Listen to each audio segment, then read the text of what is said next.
everyone, this is Jennifer with Midwest Wilderness Connections, and today we're at Lost Flora Fen, and we'll walk around a little bit. I'll look at some of the interesting plants and talk about fen communities, which are a type of woodland. We have Uno today. Uno's our mussel for today. Hi, Uno. So let's go out here, and as you can see, it's a fen, and this particular fen and fens like it. The dominant species in the fen itself, where it's actually a wetland type, and you can see though it's just kind of soggy wet, it's not standing wet. Sometimes you can get some standing wet areas in between plants and things, but the predominant plant here is a tussock sedge.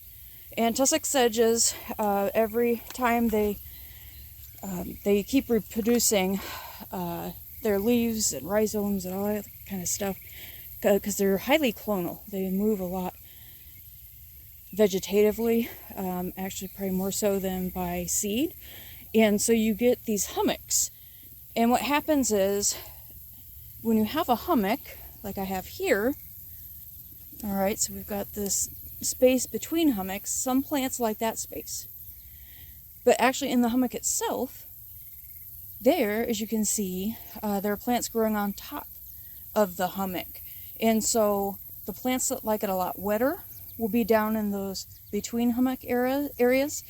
And then plants that like soil that's a little drier can actually start growing on top of these hummocks. And so the tussock sedge, in its presence, is making what they call kind of microtopography. So you're getting low-lying wet areas, higher areas that aren't quite as wet, which increases plant diversity significantly. So fens are always really neat to see. Now there's a lot in this particular area. They are grazing with cattle. They're probably doing that as some sort of management of the site, using natural, well, they're trying to mimic natural grazing by using cows, because the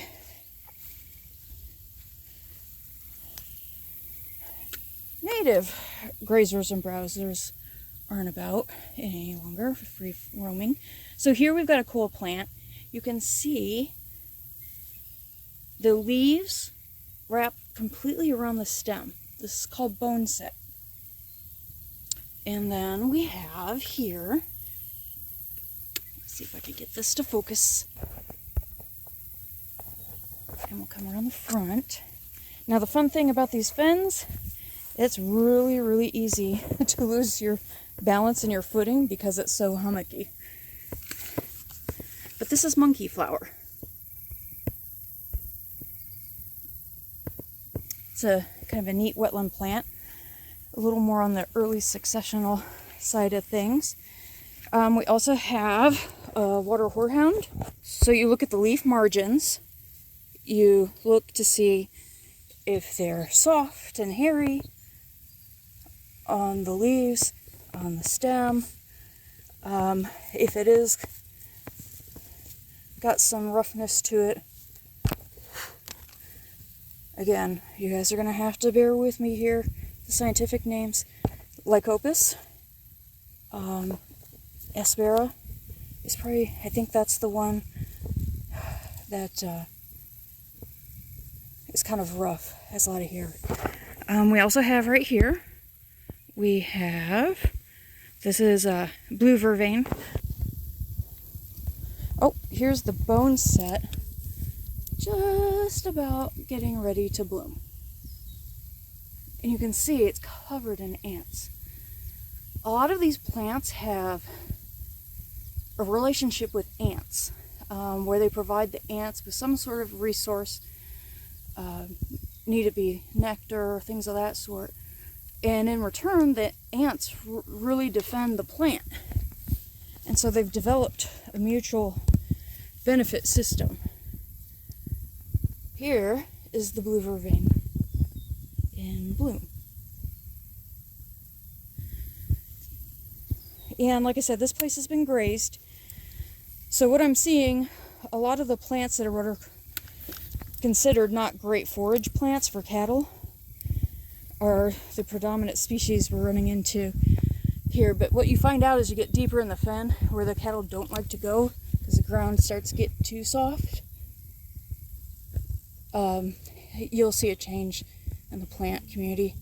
All right, so here's again a lycopis, one of the water rounds, and it's blooming.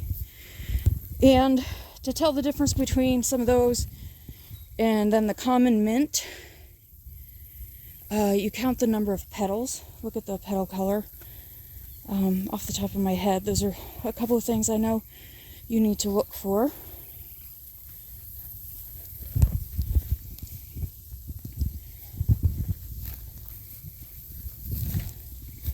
Ooh, and you can see here in a deep cattle hoof print, so you can see the water table is really high here. Most fens are groundwater fed, and they're in areas where there's upwelling of groundwater. So that's why they've got such unique plant communities. They have plants that can handle the high salt content, magnesium, calcium, stuff like that, within the fen, because the groundwater in this particular area is very hard water. What I just showed you there was an aster of some sort. I probably won't be able to identify it, but here you guys get another really good look at the tussock sedge and what it does. And I know not a lot is blooming right now, but the important part is to look at it and know that you're seeing different plants in different portions around that tussock sedge. As you can see, if you don't come with boots, your feet could get wet. Some fens are like floating mats of peat, which is dead plant material that hasn't fully decomposed, because the groundwater is so cold that it comes out and it actually cools everything down and slows the decomposition. And sometimes the outflow, that groundwater source, is so copious that peat will actually start floating. It's like walking on a waterbed. It quakes. And those are really neat. But if your foot goes through the peat, it takes skill, but you end up learning where the safe spots to step and where aren't, based on water pooling. There'll be an oily sheen, or just, you can tell by the plants, it's a little more sparsely vegetated. You're like, all right, that's not a place to step. And if you do go through, I've only gone through with one foot. I've never done anything major. But because that groundwater is so cold, especially on a hot day, and your foot goes through and you get down in there above your boot, it's a shock. It's really cold. But that's one of the ways that these plant communities can, this is where they exist. There are plants that are specifically adapted to this. Here we've got a gall, some sort of gall. So an insect has laid eggs on a plant, and the plant starts to form a gall around it. It's on a willow, so I'm not sure which species uses those willows. Uno's enjoying a cool drink. I'm probably not going to go too much further because it's pretty late and I still have a drive or a walk back to the car. But this seems like a real pretty fun, a place I would come back to. Now, to get in here, I did have to open a metal gate and close it. They asked that you close it. And I also had to take back a couple of hot wires, the electric fence that keep the cattle in. So there are insulators that you grab, and you can unhook the fence, and then you hook it back up when you come back through. If you're not someone who's used to that, you've never done it before, I definitely would not come here on your own. You know, number one, you don't want the experience of hitting a hot wire. And number two, you don't want to accidentally let the cattle go. That would not be a good deal. So if you're not used to that kind of stuff, wait until you can go with someone who is. But it looks really pretty. I would recommend, if you're in the area, to come back and come back here and check it out.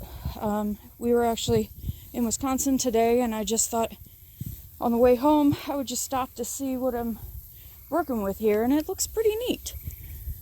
May not look like a lot at first, but like I said, once you start getting down and look between and on top of these tussocks, and actually there was some research Zedler, I think it's Joy Zedler, she's done some research on these tussocks and found that not only is, you know, the deeper areas to the drier areas to the top of the tussock sedge house different species, but she actually found that the orientation or the aspect of the tussock sedge, different plants were growing on the east side or the north side or the west side or the south side. So there's actually kind of like a three-dimensional aspect here where, or like what you're doing is you're going from, you know, vertically, horizontally, because then, you know, you start out with sedges that are more kind of wet meadow type sedges, and when you really get in the heart of the fen, that's when you start getting into these hummocky tussock sedge communities. So we are gonna have to head back to the car. It's getting dark. We don't want to hit any hot wires, do we, Uno? Alright, everybody. Have fun. We'll do it again. Right, Uno? Here. He's giving you a wag. Alright, everybody. Bye-bye.